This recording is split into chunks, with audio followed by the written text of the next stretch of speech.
All right, how's everybody doing tonight? We are here with Comic Book Team Up, John's Longbox, myself, and Brian from Wolf and Batsy fame. He has his campaign still up on Fund My Comic, and he is closing it out within the next hour. I think it's Yeah. the next half hour. So, Brian, let's for anybody who has not heard of your campaign before, give us a little rundown of what your book is about. My book is Wolf and Batsy. It's the continuing adventures of a ferocious werewolf and a cute female vampire as they wander the earth in search of a place to call home. But everywhere they go, they end up eating people and getting run out of town. So, yeah, there's John has issues 8 and 9 there.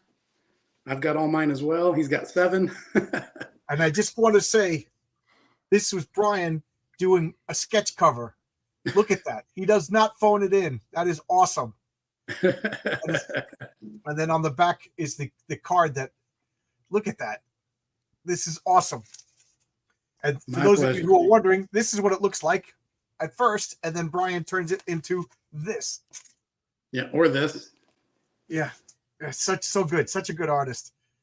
Oh, there you go. Look at that. That's another one I did. Look at that. So you are the writer and the artist on Wolf and Batsy. Yeah, Wolf and Batsy's 100% me. Lettering, colors on the cover, logo design, writing, drawing, everything, you name it. Yeah. So I want to ask you, Brian, what, I don't know if we talked about this last time we talked about, what is your artistic inspiration? Where, well, first of all, where'd you learn to draw? And second of all, what's your comic book inspiration for your style? Well, I don't know how I started drawing. I don't remember a time when I didn't draw. I always was drawing ever since I was a little kid, and my favorite subject matter was monsters and Star Wars and all that kind of stuff. Superheroes, Planet of the Apes, whatever was popular when I was a kid. And sorry, what was the other part of the question? No, I'm just wondering if you had some specific artist that you were trying to be like when you were. Sorry. Well, as I got older and I was reading comics and everything, there were really 4 artists that really it boiled down to as far as influencing my style, especially as I started Wolf and Batsy. First of all, it was the EC Comics, mainly Graham Ingalls, who I consider just the master of horror comic art. And then, of course, Bernie Wrightson, because I grew up on his comics, with Swamp Thing and his work on House of Secrets and the Creepshow comic book and all the stuff he did for Stephen King. And then Jordi Bernay, who's a Spanish artist that does a series called Torpedo 1936, which I discovered in college. And somewhere between the complexity of Graham Ingalls and Bernie Wrightson inking and the simplicity of Jordi Bernay's inking, somewhere between those two was sort of like perfect what I want to emulate. And then there's another artist named Richard Sala who did a book called Evil Eye. And there were backup stories in that series called Peculia, which were wonderful. And I discovered it with perfect timing just as I was starting Wolf and Batsy. And he did a more simplistic style, but it really was a big influence on how I approached what I'm doing with my series at the very beginning. So those 4 guys, Graham Ingalls, Bernie Wrightson, Jordi Bernay, and Richard Sala, really are the 4 that I would point to as far as influencing me as an adult, over the years that my art has sort of, crystallized into whatever it is, I think you can see the influence of Wrightson and the black and white stuff that you do. Yeah. I mean, as a teenager, I was into everything. I was just scattergunning. So I'd have one week where I was trying to draw like John Byrne, one week where I was trying to draw like Vincent Locke, But over the years, as I grew up, whatever I was into, Frank Miller when he was on Daredevil and Sin City, I was always looking at that stuff. But as you get older, you sort of find your groove. And I just kept going back to the horror stuff, kept going back to EC Comics, and especially like Graham Ingalls, because I love to ink and draw with a brush. And man, I tell you what, when you look at Graham Ingalls' black and white stuff, it's like an education for me every single time. And Jordi Bernay too, the lush brushwork that Graham Ingalls uses and his problem solving with his brushes is just amazing. And he's so detailed while being so loose. And then you look at Jordi Bernay, who also draws with a brush, but he keeps it simple and he uses a few different techniques. But there's something so deceptively simple about it that's so great, you know. So somewhere in there is where I try to be. I remember that was one of our first talks. I showed why can't I think of the name of the comic? I Vampire or Vampire Tales by Marvel. Yes. And I was just showcasing it. I was fascinated by the comic, and you, one of our first conversations, you were like, no, that's Jordi Bernay. Am I saying the name right? And you talked about how and that started, you know, I consider a good friendship talking about that comic. And then you recommended Richard Sala to me. Mm-hmm. And being a crazy person, I have to get the issues, you know, because it's easy to just go to Fantagraphics and get the collection. So I've been getting the issues. I think I'm up to 11, and oh my god, am I totally charmed by Richard Sala. You know, the Peculiar series is so good. Oh my goodness! I can hear you. Oh, I scared away Brian. Yeah, you think guy writing werewolves, and he scared away by my charming beard. But well, let's just go over. I'll wait for him to come back, but let's just go over this campaign for a minute here. Yeah, he's hit 7,000 because this morning I think he was he was below 7,000, looking to hit that stretch goals, and he has done so. Right. He originally wanted to do 3,000, and he was nervous as all get out, and then boom, you hit. Right. We were just talking about your original goal was 3,000, and you hit that almost in 24 hours, right? Almost. You wanted to space out your cards, and next thing you're like, here's all my cards. Yeah, that was the funny thing. Sorry, you lost me there for a minute. We're having storms. Yeah, I have a storm too, so if I pop out, it's the same thing. It was unbearable here today. Yeah, I started out. This is my first time running a crowdfunding campaign on my own, without being part of a team or something, just doing it completely by myself. And so I thought from the beginning, I'm just going to treat this as an experiment. I'm going to aim low and just, see what happens. And I set I set a goal amount of $3,000, thinking that's enough to fund the printing and shipping of the three new issues, 100 copies of each. So I would have been satisfied with that. I figured anything beyond that is a bonus, and we can just work up from there. But oh yeah, and what John's referring to, I had 4 stretch goals, and there were these 4 brand new trading cards featuring the characters, brand new designs. I made these up before I launched the campaign, and I made 4 of them. One for Wolf, a new one for Batsy. Oh, here's the Wolf one. You can see it close up. Yeah. One for Batsy. Oh, sorry, out of order. One for Batsy. One for here's our villain. Oops, now I've got them all out of order. Here's our villain cards. Professor Von Zagzag and the Gorilla Suit Maniac. These are our villains. So I made these 4 cards up thinking these would be my stretch goals. And I took the goal amount, divided it by 4, and thought, well, every time we hit a division of 4, I can reveal a new one. And within the first 24 hours, all 4 of them were revealed, basically. So then I didn't have anywhere else to go with stretch goals. I asked RJ to stop here because for 2 reasons. First off, I love that cover. Look, okay. I don't think you get enough credit for your coloring. Just look at that. Oh, thank you. Look at that blue. That is awesome. Here it is. I got it too. And then second off, $40, you'll get every issue. How many comics is that? Yeah, 12, isn't it? What's that? You get 12 comics for $40? Yes. Plus shipping. Oh, that's pretty good, because I was looking at for anybody who hasn't seen this, the link for it is in the description. You can get the 3 for the digital copies, for the 3 copies of what issues are they? 11, 10, 12, 11, and 12. 10, 11, 12, $3 for the digital copies, and then $15, so $5 a piece for the 3 physical copies, $12 for the digital of all 12, and then $40, which is amazing price for the 12 books. That's the great price. I've been saying it's the best deal in crowdfunding since this campaign, and I'm not joking. And it's funny because I never refer to the digital, because in my mind, comic books are comic books that you hold in your hand. But yes, you have a great digital deal too.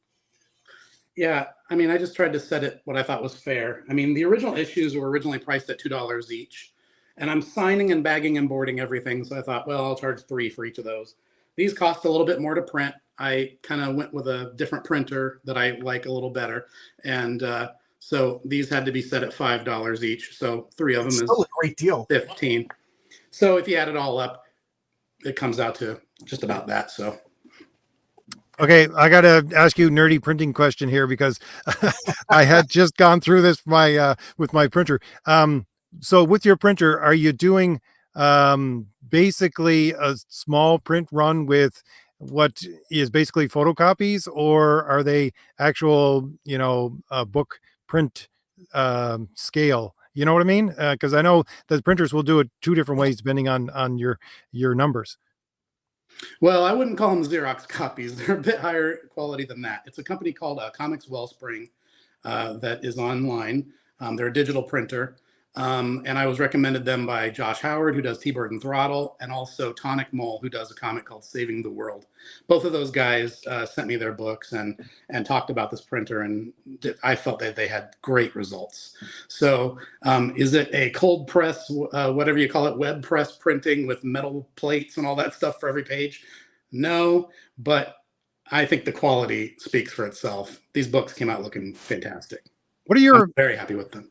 Because did you originally put this out in Alterna, if I remember correctly? Because they do theirs on newsprint. So what's the pages like in this print run that you're going through here? This is more of a matte finish. Let me find a page that doesn't spoil a plot point. Yeah, you're gonna open it up to the death of the characters, right? Yeah, exactly.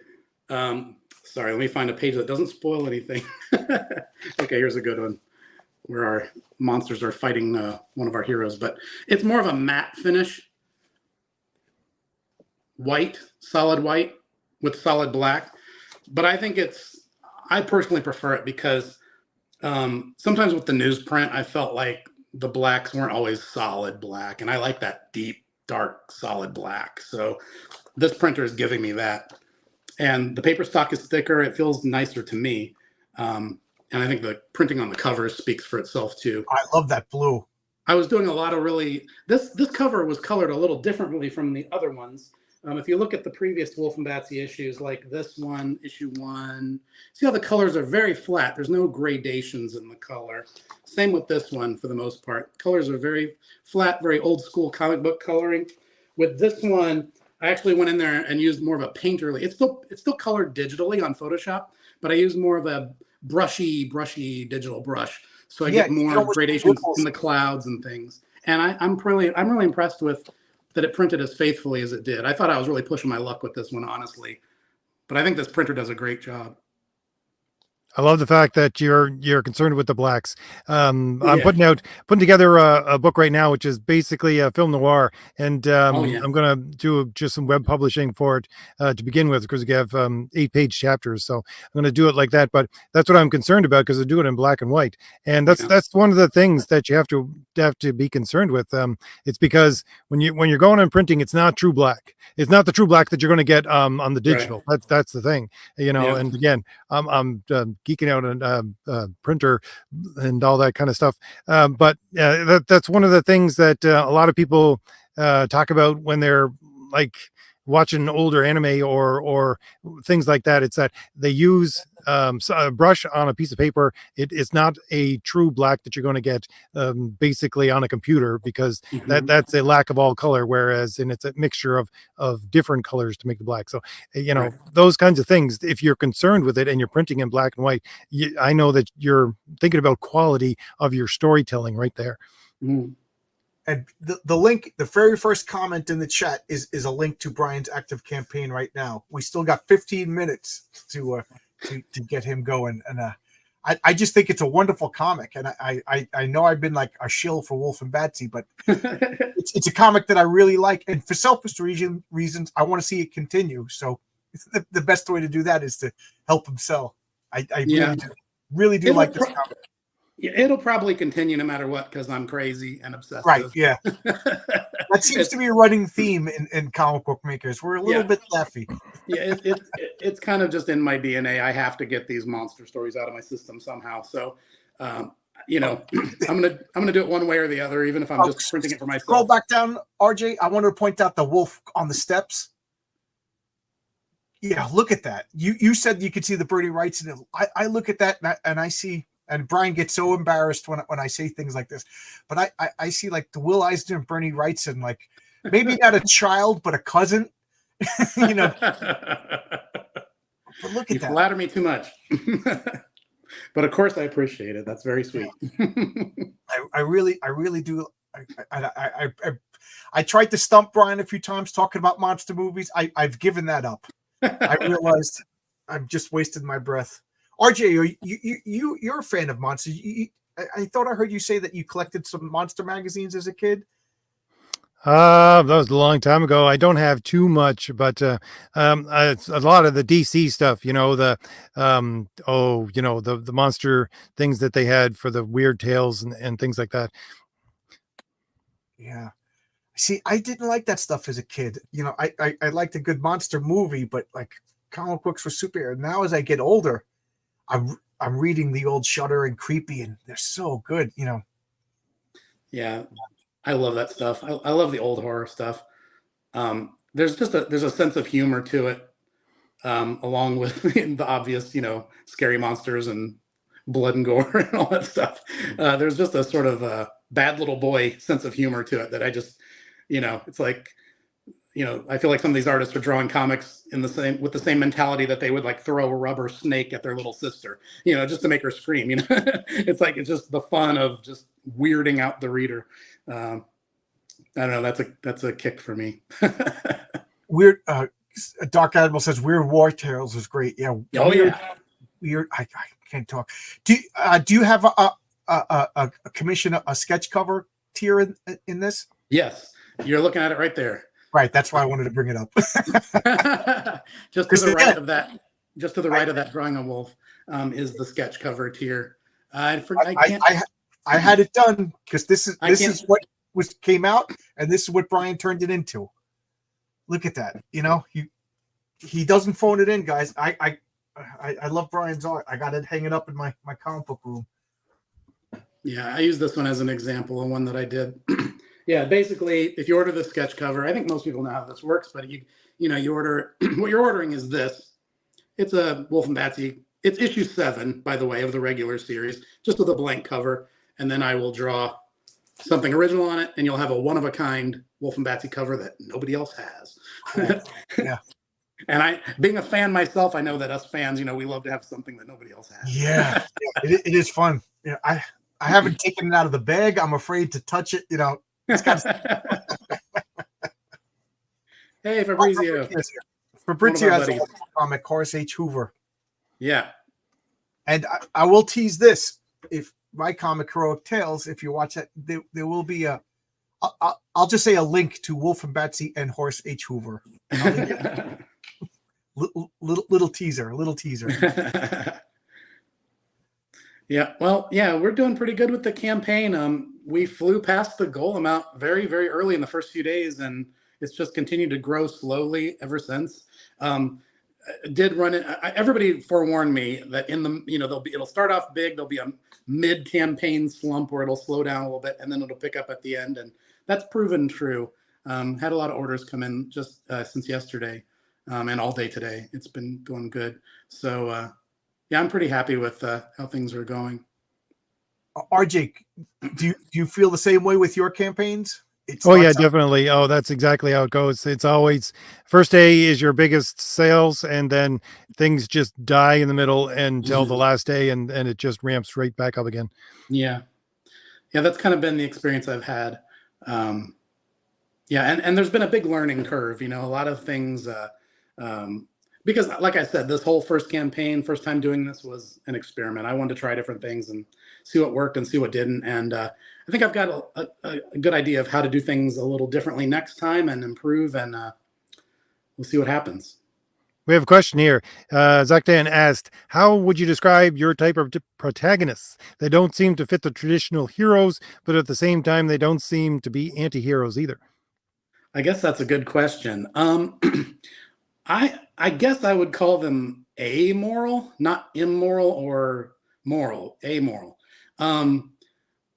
Basically, they're not, they're wandering the earth, and they're very self-interested. They're not the smartest or coolest comic book characters in the world.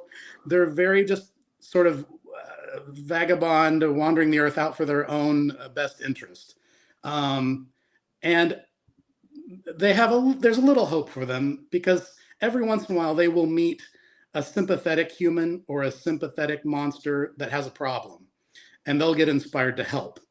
And usually it's Batsy that wants to help everybody, and Wolf who's saying, let's just mind our own business. But of course, he always goes along with it, and that usually gets them into the most trouble and their best adventures. So, but there is a sort of journey that they're on, where I'm trying to save their souls as best I can. But as the stories go on, they meet more and more characters that sort of drag them out of their natural instinct and towards the light. But it's a very slow, painful, agonizing, glacial process. Would this be fair to say that in the last couple of issues, I've been talking to Brian about this, that you're reminding us that they're monsters. Yeah. I don't want to spoil anything, and I did a couple of short videos to try to help you with your campaign. Yeah. And I found the last 2 issues was really difficult to explain without spoiling anything.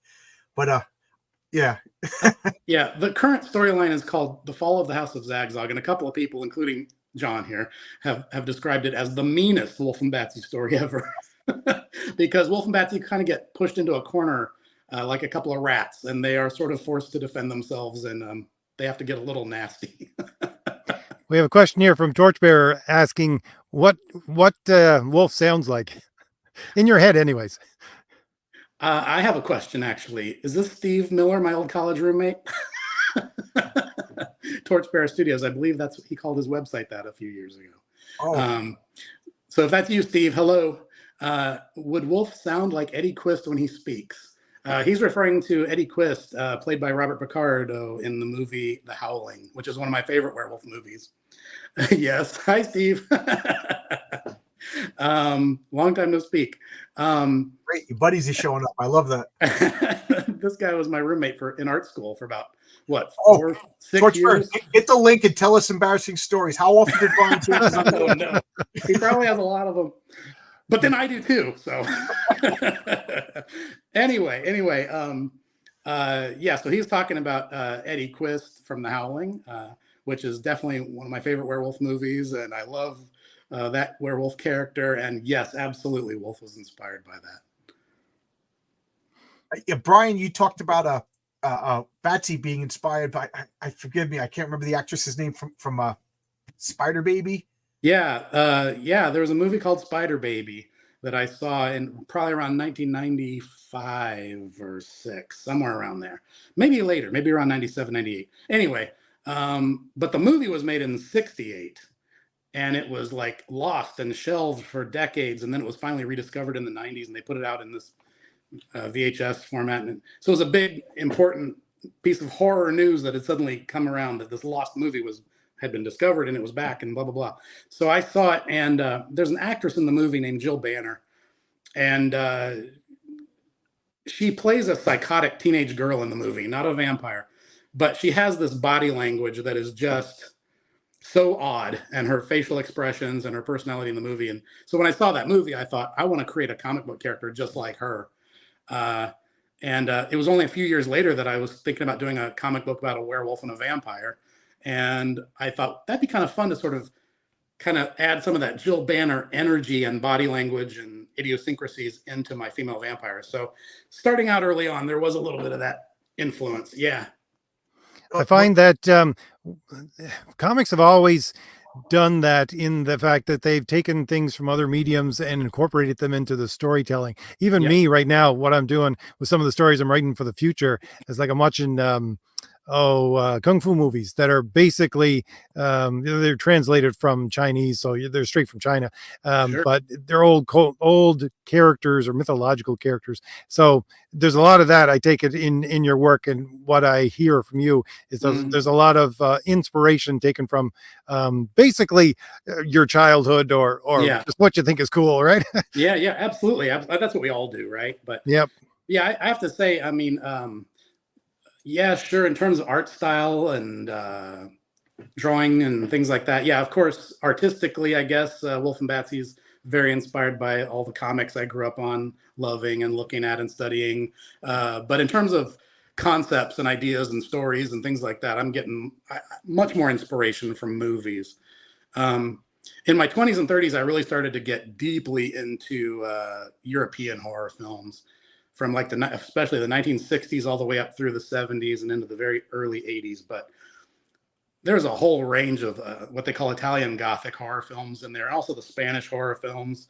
Those have been a huge influence on me, and because they just all seem to come out of left field, and the mentality of them is just so different from American horror films, and there's a weirdness to them that I absolutely love, and a cheesiness to them also that I love. Get back to that in just a second, but John pointed out we got a couple of minutes left in the campaign before it shuts down on Fund My Comic. Just wanted to make sure, is it going in demand so that you can still order after the original campaign ends?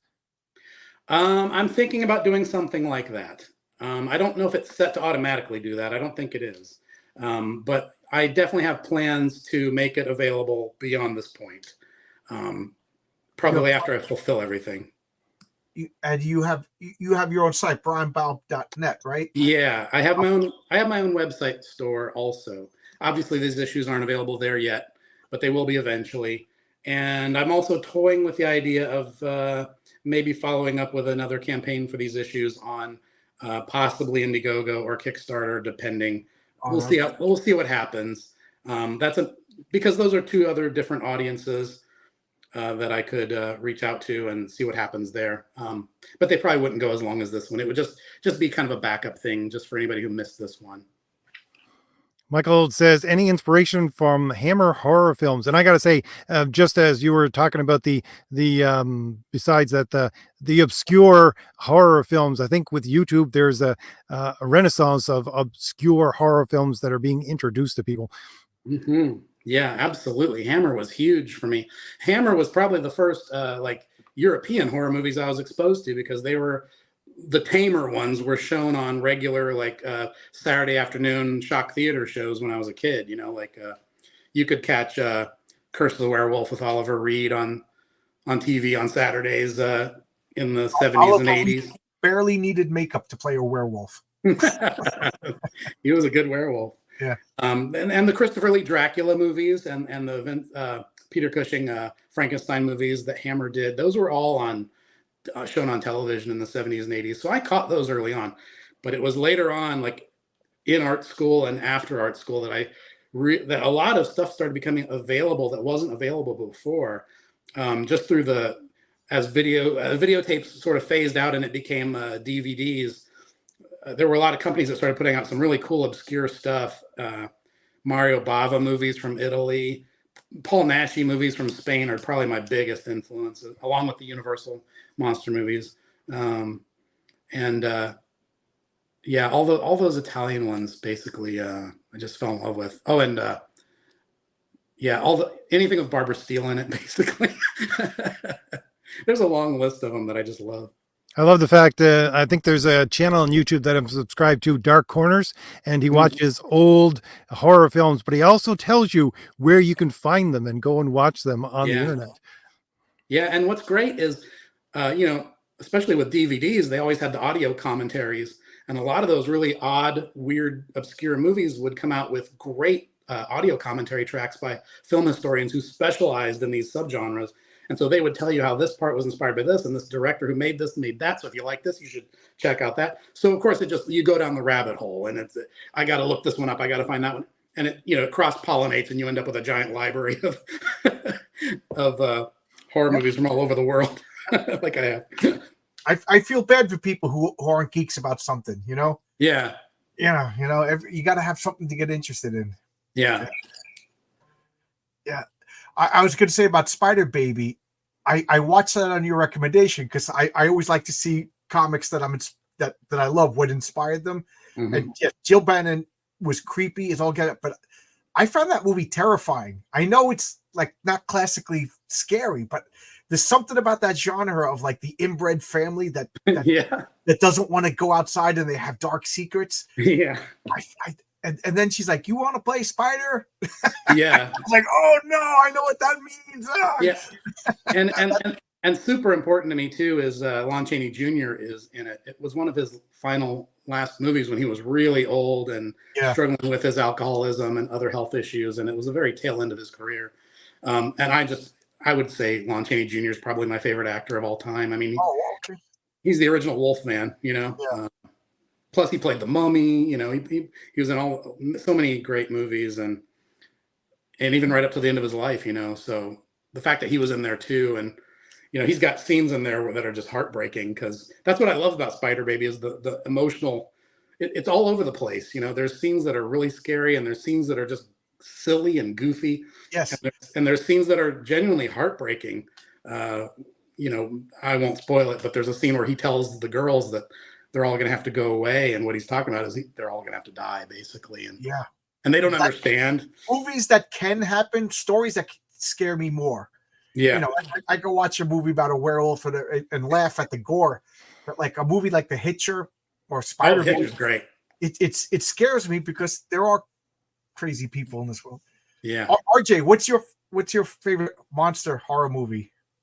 Monster. Honestly, you just mentioned The Hitcher, but that's not really a monster movie. But at the same time, that was very influential. That story, I remember we had to read it in like grade 9 in one of our texts for English, right? And I had already read this story, and I was so excited to share it with the rest of the class, and they all thought I was crazy. That's great. Oh, Torchbearer, your college roommate's got a question. What does he say? Are there Wolfman? What is he saying? Are there Wolfman type lycanthropes in the Wolf and Batsy world, or do they all look like werewolf lycanthropes? People always give me these questions about the logic of my silly monster. But I have kind of thought about this because I love all different kinds of werewolves, the way they're presented in movies and things. And my feeling is these are just different breeds of the same animal.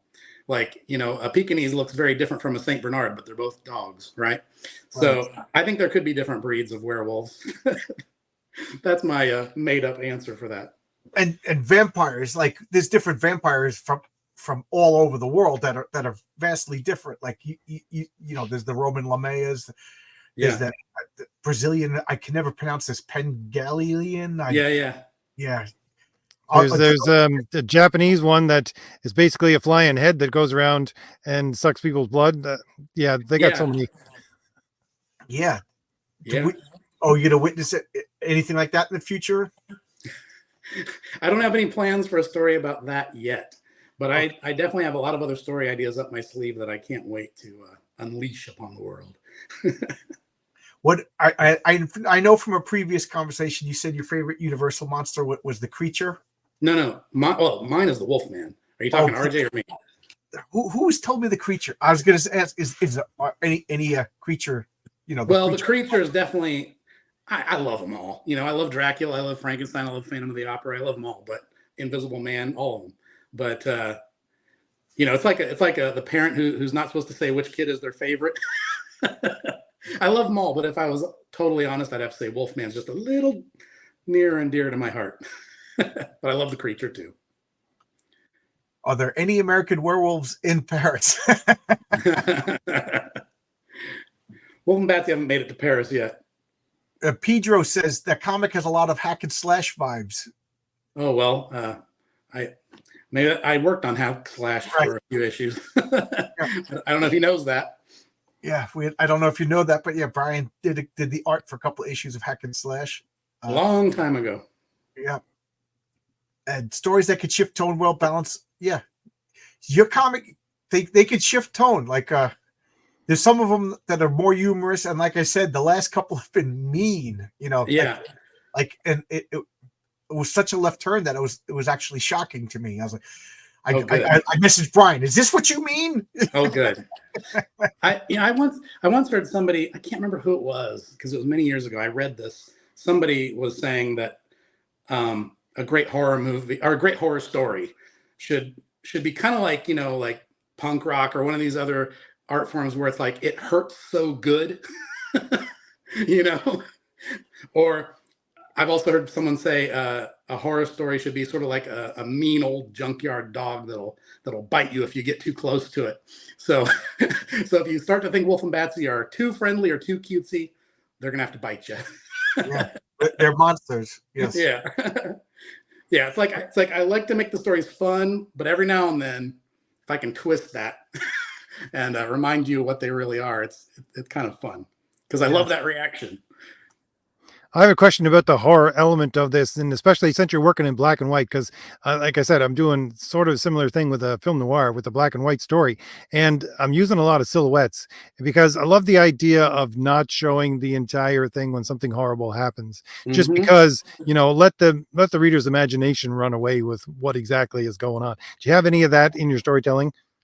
Yes and no. My problem is I'm such a sucker for monsters and I love to draw monsters and then I want to show the monsters.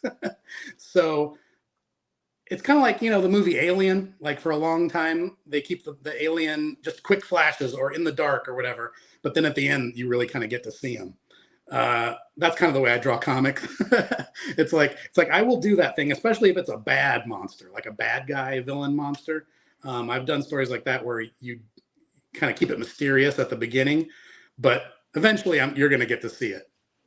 So, yeah, as far as your writing go, there's things that you leave because I asked you directly, and I don't want to spoil it, and you said that's like a Rorschach test that reveals more about you than me. Yeah, I don't want to talk, I don't want to spoil but I was like, when this happened, is this what happened? You're like, I don't know, so yeah, you do let the reader fill in the blanks, which I think is excellent. Well, I think ambiguity is really important in stories, just in general, but especially in horror or supernatural stories. Leaving some things for the reader to figure out for themselves in their own imagination. You see what Zach? It can be difficult to keep the monster scary after reveal. Yeah, what is the expression? Familiarity breeds contempt. Like how many monster movies like The Walking Dead? Okay, we've all either read the comic or we've all seen the show. When the first zombies come out, they're scary, they're terrifying, like you don't know what to do.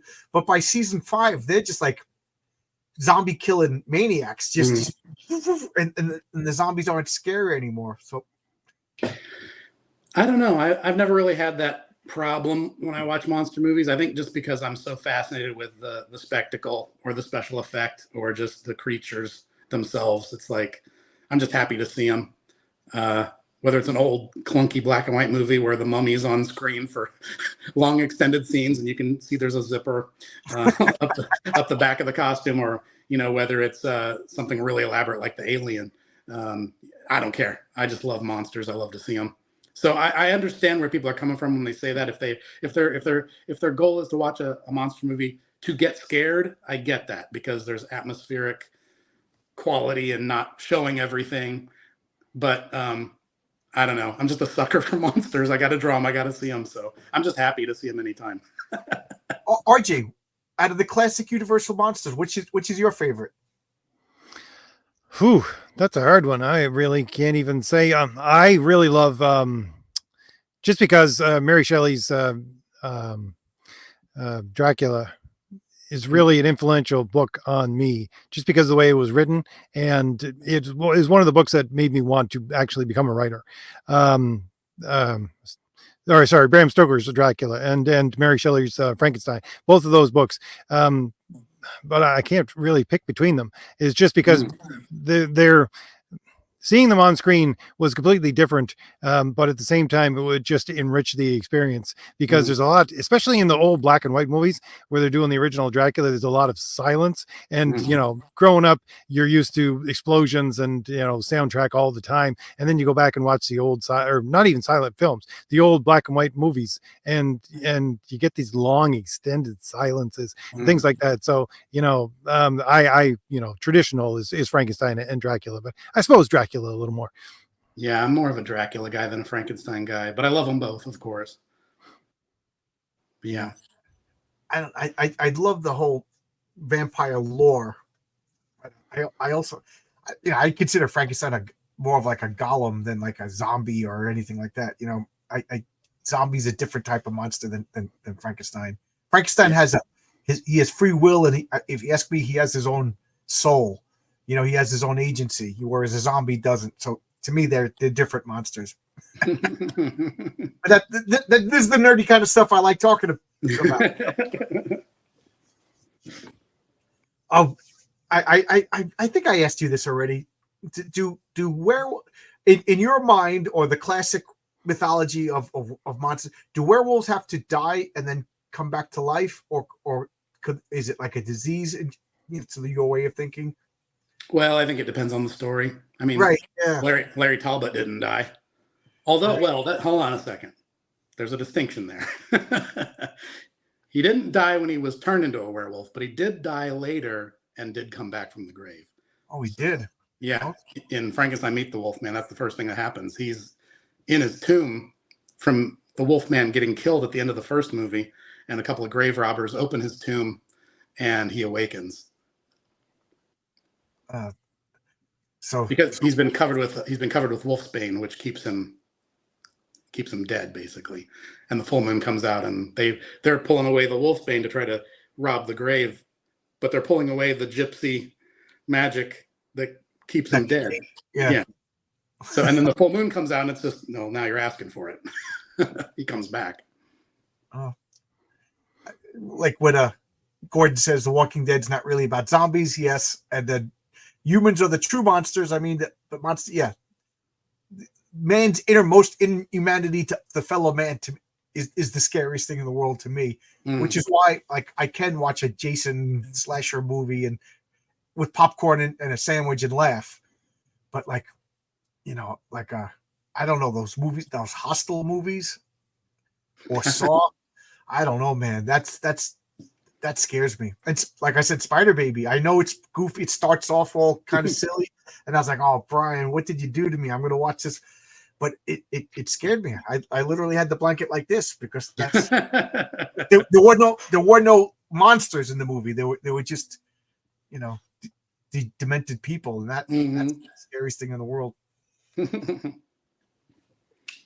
So let me refresh my campaign page and see how we're doing. Yes, I got so into talking about this. Yeah. I know my coworker who he lingers, like, to buy a comic book. He'll look at it, he'll leave the store, he'll come back 3 weeks later, look at that comic book, and then he just said, "I watched all of those WULF and BATSYs and bought them all." So there you go. Oh, I appreciate it. Whenever I get big, I talk about monsters, I get scared. So we got 44 minutes to go, and we're at 7,185. Oh, it's still. Oh, you're in a different time zone. Yeah. Right. So, okay. I thought it was over. Okay, so we still got time. Yeah, I just refreshed here. Yep, you're at 7,185. So, yep, we got you a couple more people in here, hopefully ordering. Yeah, thanks for having me on too. Yeah, I wouldn't do this for a lot of people, but I do believe in this comic. I caught into it cold. I just backed an Alterna bundle, and I saw the cover, and I was like, "Oh my God, this is so good!" And I've been a fan from the first issue. I made a video about it without knowing Brian or anything about him. You commented on my video, so, and then me writing a script, you given me advice that was really, really helpful. Same with RJ, so I have no problems like saying that this is a great comic that I think everybody would love. And again, I appreciate it. 12 issues for $40. That's the best deal in crowdfunding. And it is a legitimate. Oh, If you go ahead. guys don't mind here, I was just going to say we should keep this going. I didn't realize either. You got 43 Yeah, minutes. yeah. You want to keep this going, our stream going just until the minute that you finish, and we'll leave it there. But we'll see how much we can push you up before your Okay. 40 minutes are done. Okay, if you guys are okay with that, I'm okay with that. That sounds great. Oh, great. Thank you. I thought I miscommunicated the time, so I thought we were done. Oh, okay. Well, there great. was Thank there you, was RJ. some. Yeah, I appreciate it, RJ. There was some confusion because it said 10 p.m. EDT, which I guess that's Eastern Daylight Time. Oh. Yeah, I thought it was Eastern Standard Time for a while. If we're going to come up with new ways to tell time, just forget about it. I'm done. I can't. You know, we got to go to military time, set it around the world. You know. Yeah. So we had. Yeah. So I guess there was. Who knows? Who knows? But it says 44 minutes to go. So there's still time to jump in there. I have a question here. It says, did you all read Hellboy? And what's your opinion of Magnolia? How do you say his last name? I can never get it right. Magnolia, I guess. Magnolia. Yeah. That's actually Far from his Far from the Gray Mouser is one of the most influential books on me that has ever come out. Cool. Did you ever read the novels? I've always thought of them as Dungeons and Dragons characters because that's where their novels came from. So I sort of like used them as characters, but I never really got into, besides the audiobooks, listening to them every once in a while. Yeah, I read them all. They're different than all the other fans. Like they're very weak and stumbling. They're not like Conan going out and slaughtering everybody. They mess up. I could see them as player characters because sometimes they make stupid decisions, and then like the whole book is them just getting themselves out of a predicament that they got into. Yeah, exactly. We're talking about horror. There's a bit of horror thrown in Far from the Gray Mouser. Even in the comics that put out, there was one scene I can just picture it in my mind. One of them, I think it was the Gray Mouser. He goes into this basically this dimension. It's almost like a slime. He's walking through it, and he has his hand sticking out one side, and the other fellow is looking at him, and he's turning into a skeleton, and he doesn't know it. He has to grab him and pull him out before the thing eats him. It's like, it's that kind of, they don't exactly have the greatest brains in the world. Makes the story great. Yeah. So, Brian, I start talking because I got a problem with talking. What do you think of Hellboy and Magnolia? Oh, I love Hellboy. I prefer it when he draws it. I think all the Hellboy books where he was writing and drawing were the best ones. When he started bringing in guest artists, I wasn't as excited about it because I really love his art. I love his story ideas too. He really goes to the old sources of folklore and things like that, and pulls out some great old ideas that nobody else was using. So that's a huge inspiration to get weird. Look for those ideas that other people aren't using. I don't really think of the Hellboy books as an art influence so much, just because his style is so him. Yeah, nobody draws like him. You know what I mean? Yeah, and if you start imitating his style, it just looks like you're imitating his style. But they're inspiring to read for sure. Faz has an interesting comment here. He says, in the folklore over here, a werewolf is a person who has fallen victim to a spell. In the French Canadian tradition, the victim is usually someone who has failed in his or her religious duties. I've never heard that one before. Vaz, you said over here. Where is over here for you? I think he's probably in Quebec. That'd be my reading of his but I'm not entirely sure. But I do know there's a lot of interesting monsters in Native American folklore, like the Wendigo and things like that. Basically, for people, I don't know. There's a movie, I can't remember the name of it off the top of my head, that covered it fairly well. It's basically like a cannibal taking on people's traits and things like that. There's a lot of good monsters there as well. That's an untapped mine of monsters and powers, I think, that a lot of people haven't gotten into. Yeah, and there's a lot of, as far as he says, the victim is someone who failed in his religious duties. Like there's so many different ways that people can become vampires and werewolves in the old legends. There's old legends about how someone who committed suicide could become a vampire, or someone who had a black cat jump over their grave could become a vampire. There's all these different old stories. Somebody's asking, what are your Oh, it's up there already. What are your influences? Well, we talked earlier about the artists that I like. I mentioned Graham Ingalls, Bernie Wrightson, Jordi Bernay, and Richard Sala as the biggest art influences on Wolf and Batsy. And then, of course, movies. Oh, hey, Iron Age Marketing. I did an interview with him a few weeks ago. How's it going? Great. How are you doing? Yeah, I watched that. Yeah. What about your writing influences? You said just the movies. Do you have any comic book writers that are just you were fans of? Yeah. I'll tell you something interesting. This current storyline, Wolf and Batsy 8, 9, 10, and 11, which is part of this crowdfunding campaign. I actually was taking more influences from crime writers than horror writers on this one, just because what I was saying earlier about how the story involves Wolf and Batsy sort of finding this home that they've sort of moved into, and then they get sort of invaded and sort of pushed into a corner like cornered rats, and they have to lash out to defend it. And part of what happens is Kevin Orlock, who's Wolf in his human form, this guy here, he basically, Batsy just wants to slaughter these people, and he says, if we do that and then they go missing, then more people are just going to come looking for them. So we have to get rid of these people in a way that doesn't leave any trace of our monstery natures.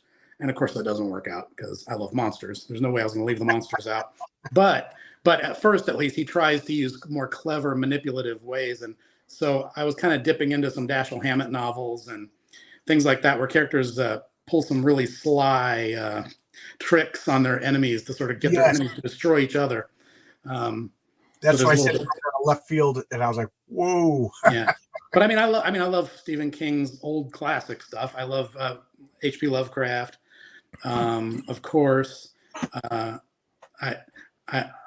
I love Dashiell Hammett. I love Raymond Chandler. I'm a big fan of James Ellroy, who's a modern crime writer.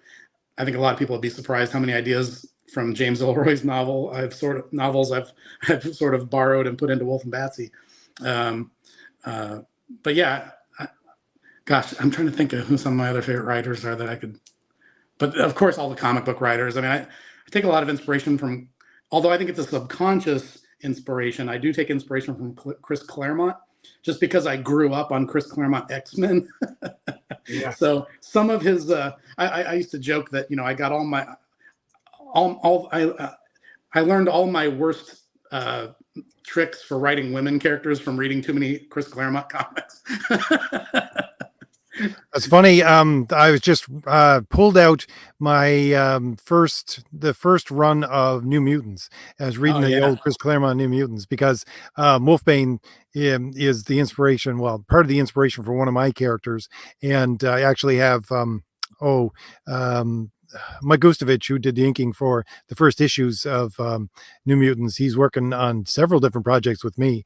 But for me, it's Stroman's Wolfbane. I love that idea, and especially how he draws in, I think it's X Factor, that character, and the wildness of not being totally a wolf, but not being totally human either. That really inspires me and the character that I'm trying to put together in Feral. So that's my kind of werewolf character. Right. Well, I mean, there's definitely a certain amount of Kitty Pryde in Batsy, in her personality. The way Claremont wrote Kitty Pryde in the 80s, just that sort of bubbly but spunky but optimistic, bright personality, but at the same time she could get tough and snotty sometimes. There's a little bit of that in Batsy. I used to say that sort of the secret formula for writing Batsy's personality and her style of dialogue is Jill Banner and Spider Baby, Kitty Pryde from the X-Men, and Winona Ryder in the movie Heathers. Yeah, that I think it was a Claremont X-Men where Kitty Pryde is stuck in the mansion alone with, I think it was a brood that was hunting her down. That is one of the classic X-Men stories. Yes. It's a Welcome horror to the story, X-Men, basically. Pride. I Yeah. hope you survive the experience. Yes, yes, That's yes. one of the best comics ever made, if you ask me. That is masterclass in comic.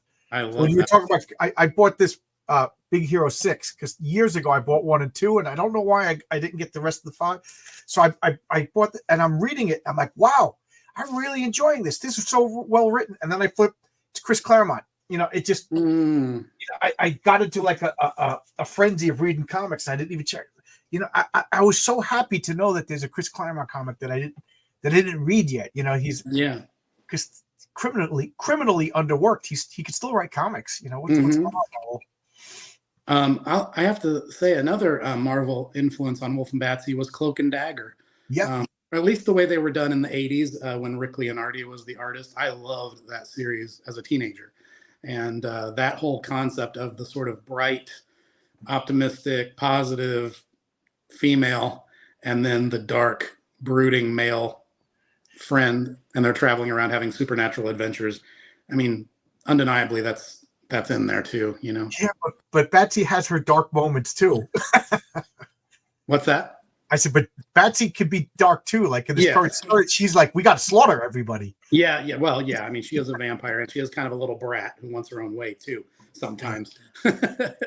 Michael has a question here. He says, in the Wolf and Batsy world, do people know monsters exist, or are they considered myths or movie characters? Well, it's basically a warped version of our world. It's sort of that Universal Monsters movie type logic where it's like, no, normal people don't believe monsters exist, but every now and then certain people get confronted with it. And one thing that happens in a lot of my stories is I like to cover up the evidence at the end of every story, pretty much. Everybody who found out gets killed or survives in a way that they have a motivation to not tell on Wolf and Batsy. There's 2 characters in the ongoing series that know Wolf and Batsy exists and want to prove it and do not have their best interest in mind. There's a couple of other characters who discover Wolf and Batsy exist and survive, and they have sympathy for them and see the potential light in them and don't want to kill them. So, you know, it's a kind of a mixed answer, but the world itself is like our world in that it doesn't believe monsters exist. It doesn't know about them. And Wolf and Batsy lay low. They don't want to be discovered. Right. The best defense is to not be seen. Yeah. I don't know who Andrew Vox is. Andrew Vox. Oh, yeah. Well, you know, Andrew Vox was another great crime writer, popular in the 90s. He did a series of books called, oh my gosh, the Burke novels, about a guy who I believe was a lawyer, but that was only a front business. He was really a private eye, and he would take on certain cases, and he had his own little band of very, very tough, kind of bad, but somehow weirdly moral helpers. He had a buddy named Max the Silent, who was a huge, monstrous mute guy that he used for his muscle to help get jobs done. And I remember he had a big dog too. But that was a series of novels that was popular when I was in college, and I did read them all. Yeah, Andrew Vox is great. Sounds good. Yeah, very brutal, very brutal. Oh God. Bringing werewolf horror lore into superhero stories, it washes it down because you have to stay in tune with the heroism and not go overboard with the gore. Yeah, that's interesting. So is there anything else in your world besides monsters, like people that have any kind of powers besides the monsters? There's no superheroes in Wolf and Batsy. No, it's the supernatural characters that exist in this comic series are they would all fit into the horror genre, all different types. So yeah, I mean, you know, everything from, you know, other vampires, zombies, living corpses, anything you'd find in a Universal monster movie, ghosts, cryptids could appear, although I haven't done a story like that yet. And some Anything horrible is people. possible. What's that? And some horrible people. Oh yeah, there are horrible people. There are some horrible people. But just to make clear, there's giant mechs and robots and No. John knows this.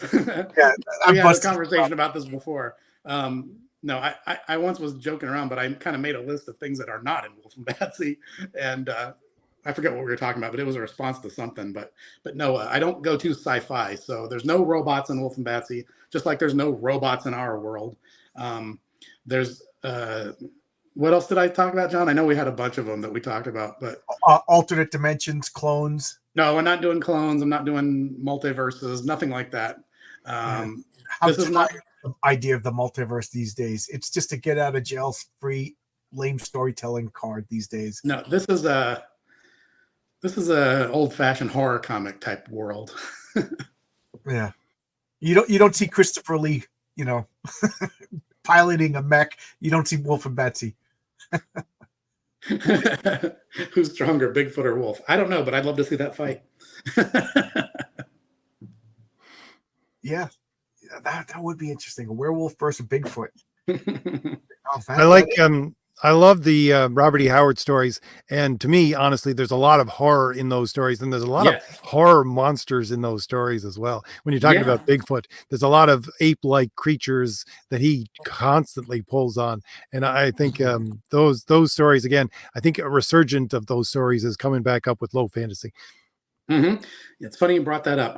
My mind was blanking on writers that I love a little while ago, and I do love Robert E. Howard. I love his Conan stories, and he also did a lot of horror stories for Weird Tales magazine, and some of those have been published in collected books. And he and H.P. Lovecraft were friends. They used to write letters back and forth, and Robert E. Howard is great. They were like the first shared universe, Yeah. There was names and monsters and places, and then you could say that Conan was set in the past of Lovecraft books. I love that kind of stuff. Mm-hmm. Yep, great stuff. I love that pulp stuff. Yeah, I love the shadow stories. I love all that kind of stuff. That old-fashioned kind of. Did you ever read? Oh, I love the Shadow. The Shadow is again one of the inspirations for the Kit Fox character that Renzo Rodriguez and I came up with, and because he wanted to write Batman. Renzo loves Batman so much. Robin was basically the book that he got when he was first getting into comics as a kid, and so we wanted to do a Batman-like story. But I thought, okay, we got to pull in some other influences, and the Shadow was the secondary influence that I put in that book, because I grew up going to the library and getting records of the Shadow radio plays and listening to them. Yeah, I'm a big fan of old radio shows.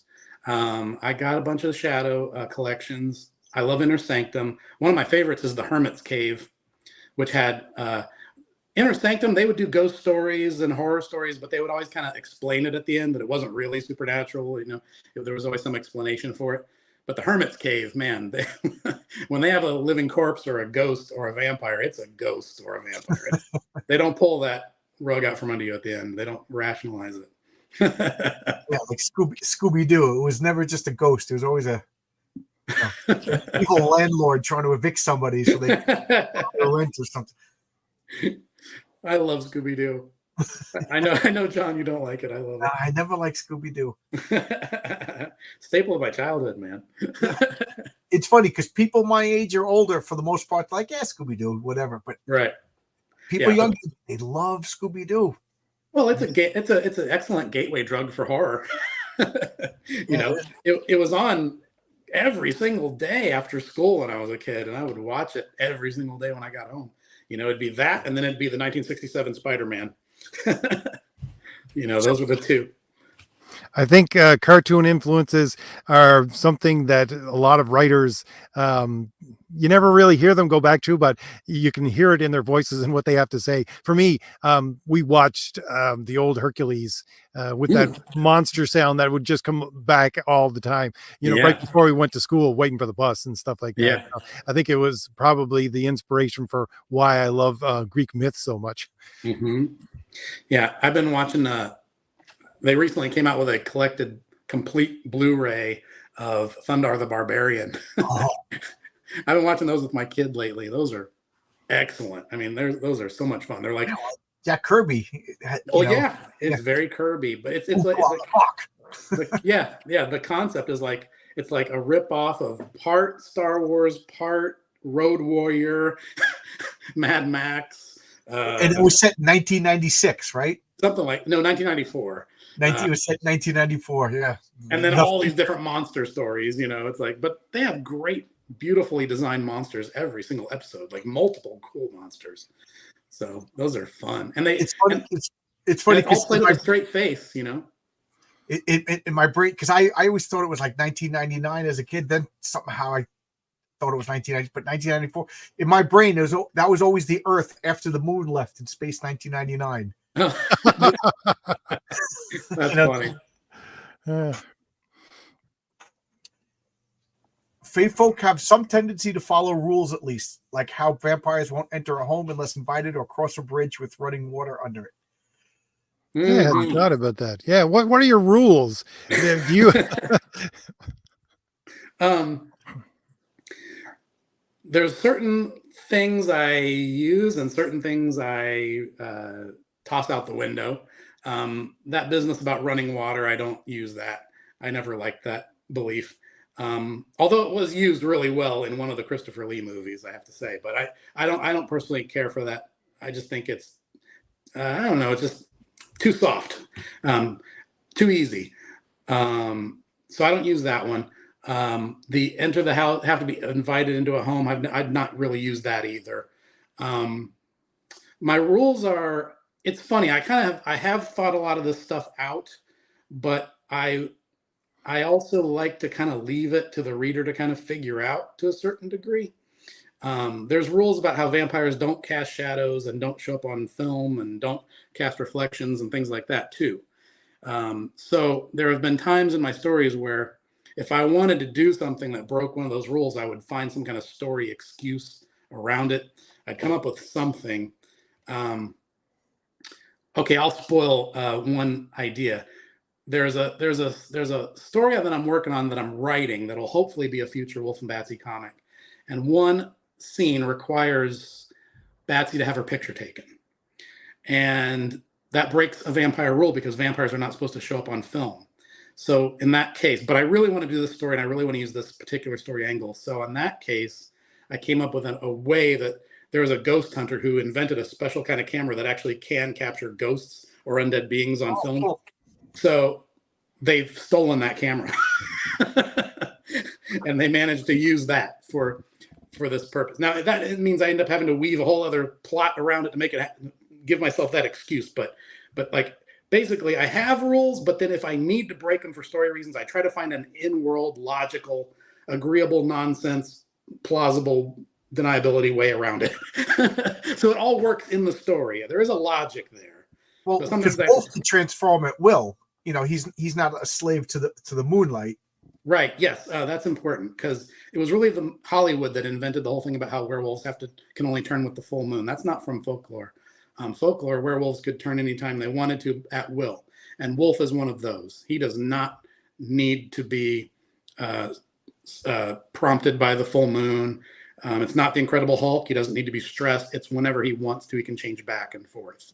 And he's in full control when he's a wolf, right? So that's debatable. Okay. I've left that kind of ambiguous.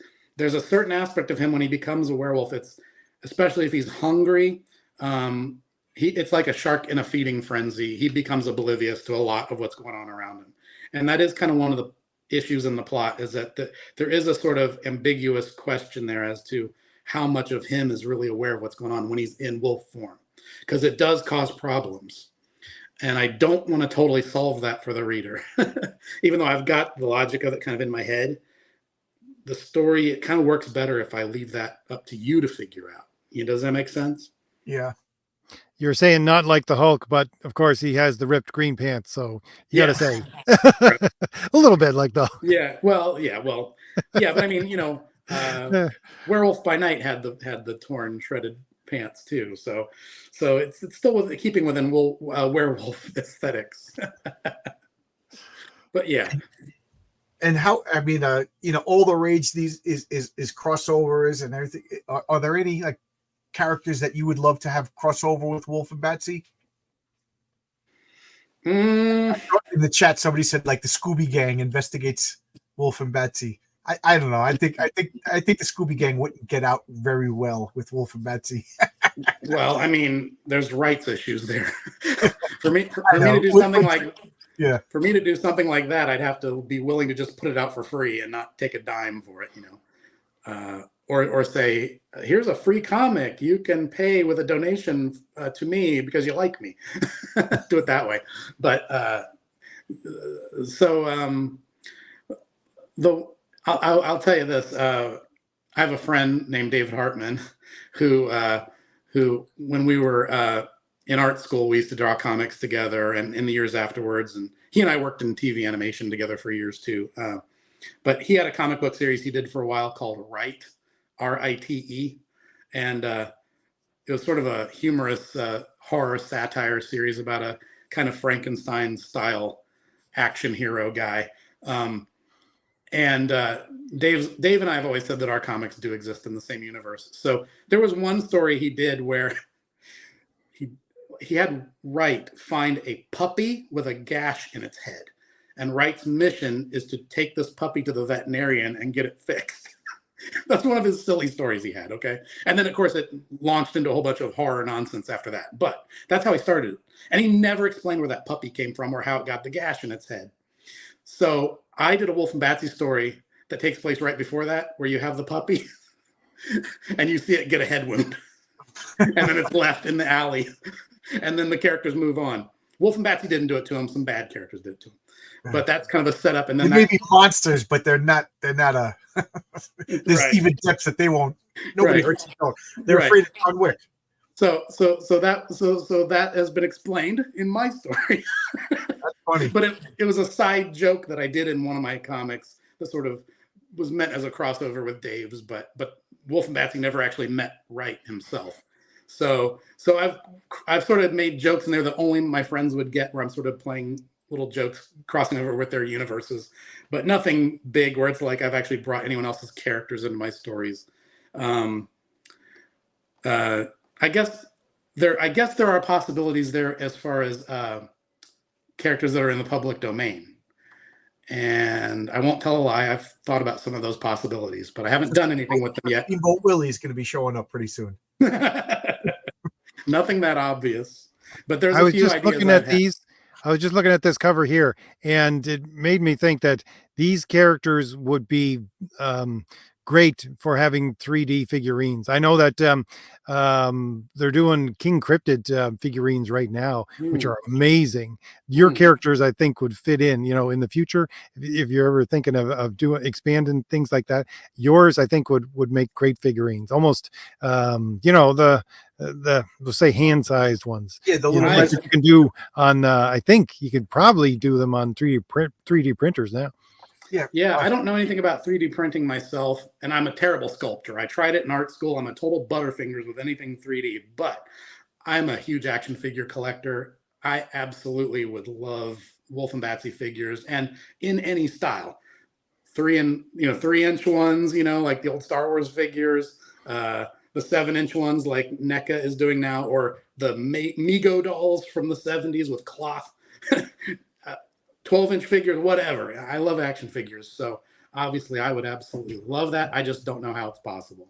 So I haven't thought about that. But let me just shout out here and say we got 15 minutes left to go in this campaign. So if anybody wants to back, it is not going into demand right away. So you should back within the next 15 minutes if you're looking to get this great deal.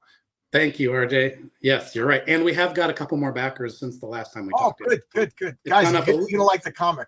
Full recommendation, It's gone up a little bit more. Yeah. Good. Yep. There we go. Oh, yeah. You're at 7235. Yeah. 13 minutes to go. Oh, how appropriate. 13 minutes to go. Oh, yes. 13 minutes. And that will be the sneak preview of the next crowdfunding campaign will be for issue 13. And that one is bad luck. It is all about 13.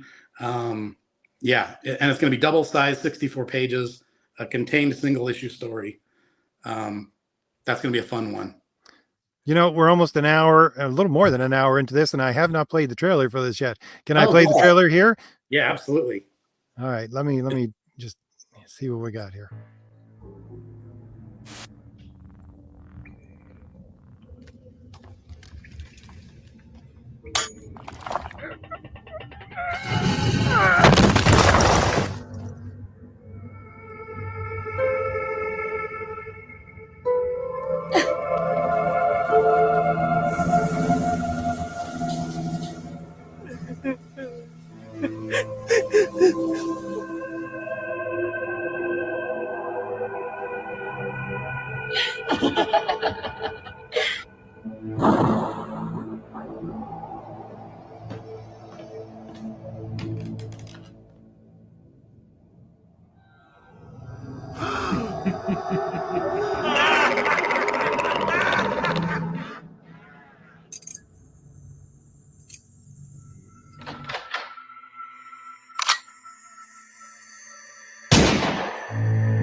That is so cool. I've seen that so many times and I don't get tired of it. I love that.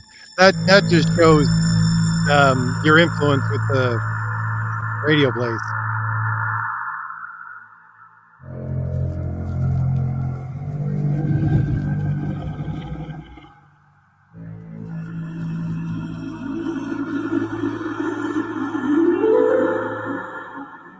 And you made that, right?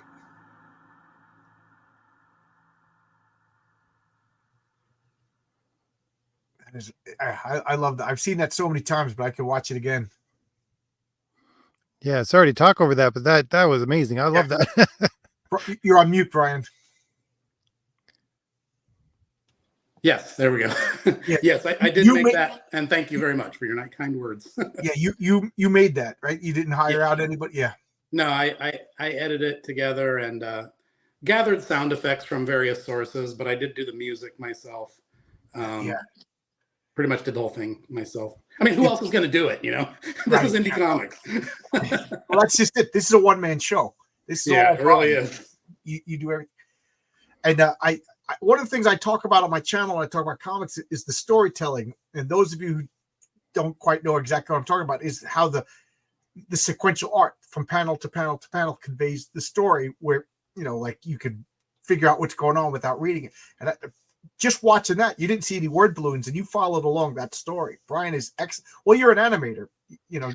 Well, technically I'm a storyboard artist in TV animation, but that is all about the job of visual storytelling from one shot to the next and composition and those kind of things. So yeah, I've had those visual storytelling rules sort of beaten into my head. I learned something there. Watching it there with especially with the black and white, it looks to me very much Will Eisner-esque in a lot of what you're doing. I appreciate it. Blush. One of my favorites is your logo, Bloody Weirdo. Yes. You want to tell us where that art came from? I love this.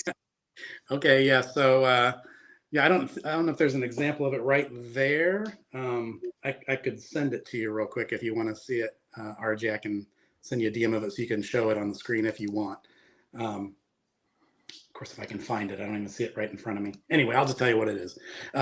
So when I decided to start self-publishing and do this crowdfunding thing, I came up with my own original new scroll up, RJ, so we can see the logo.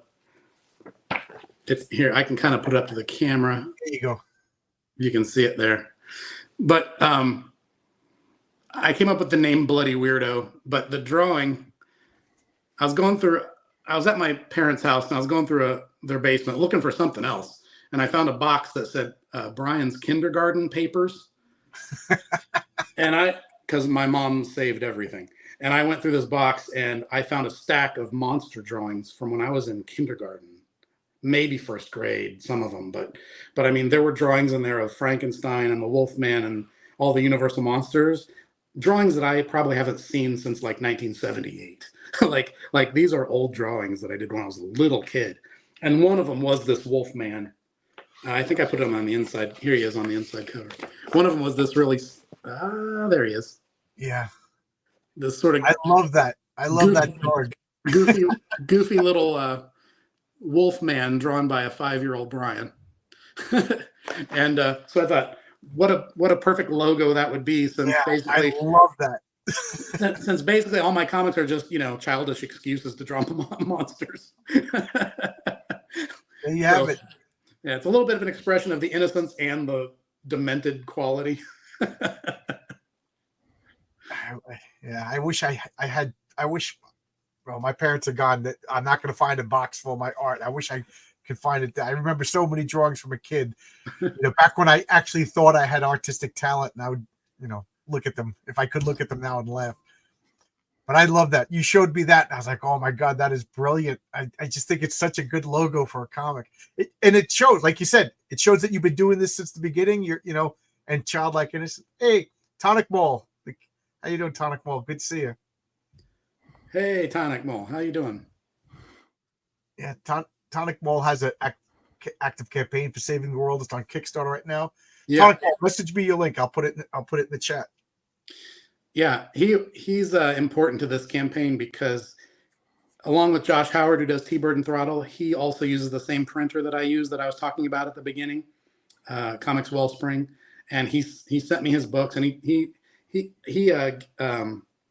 really talked to me about the different paper stocks, because I think he experimented a lot with different paper stocks for the covers and the interior pages on his own book for a long time till he found the combination that was just right for him, and the one that felt nice and modern, but still had the feel of old comics at the same time. So he recommended that to me, and that's what I went with. And he was right.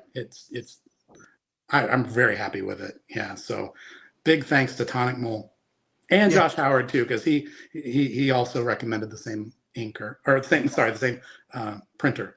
He just closed up his campaign, but he did a 20th anniversary for Dead at 17. Yes.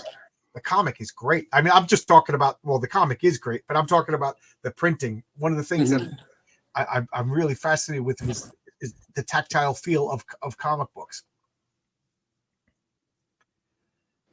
Yeah.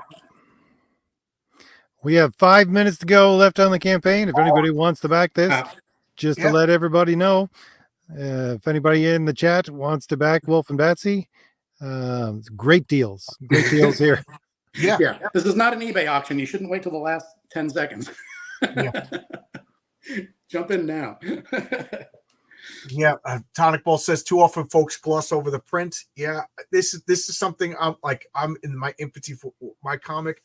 So I've been, talking to a lot of people who have fulfilled comics, shipped comics, printed comics, So I appreciate all. One of the things I found, I use a printer.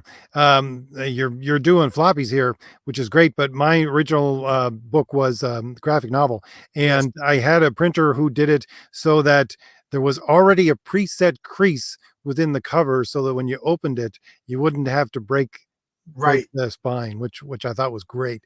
One of those little things about printing make you excited. Yeah, it really is true. And especially if it's your baby, your book, and you're going to have to live with this thing and be the one who probably looks at it and sees it more than anyone else. You want it to be just right. So I relate to that feeling very much. I did trade paperbacks as well for a long time before this. And I really do like those a lot. And I would like to do a new trade paperback of some of the older Wolf and Batsy stories eventually. I think you can get more bang for your buck with a lot of those. I think it'd be great to do that.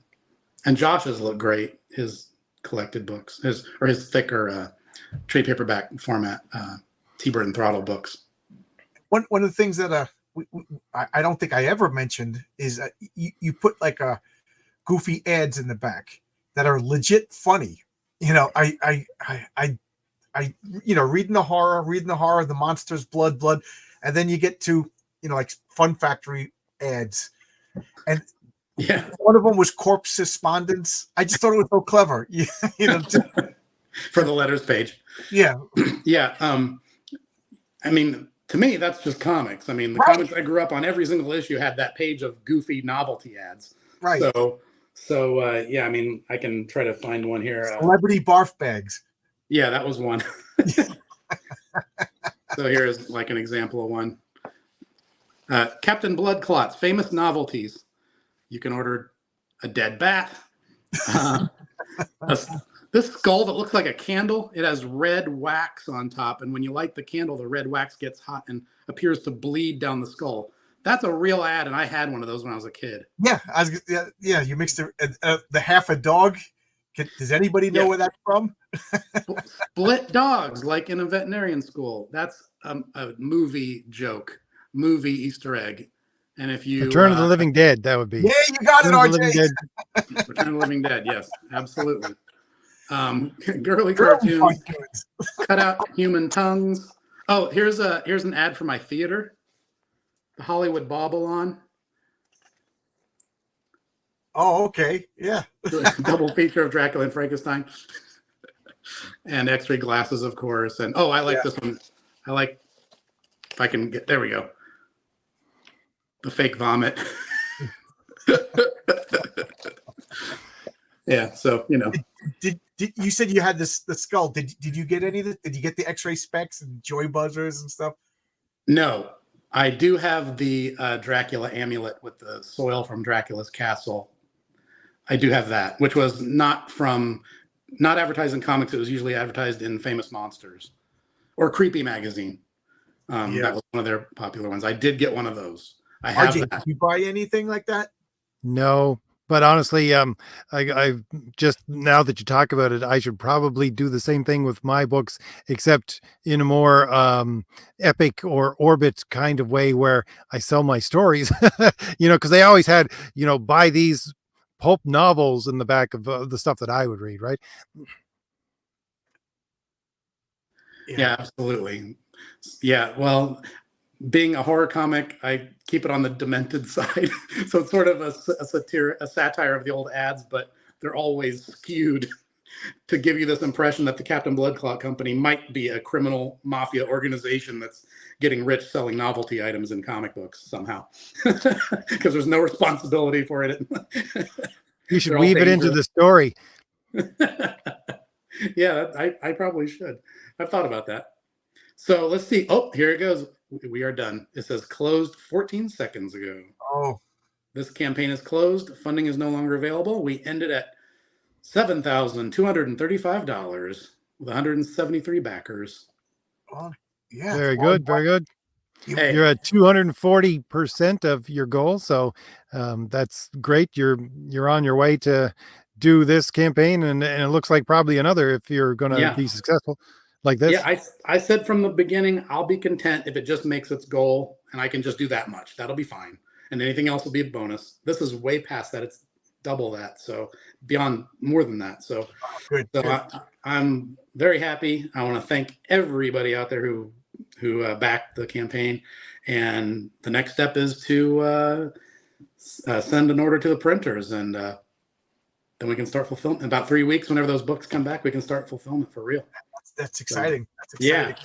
Are you gonna overprint and have some back stock to sell with? Yeah. I want to do that. Yeah, I think that's a good idea.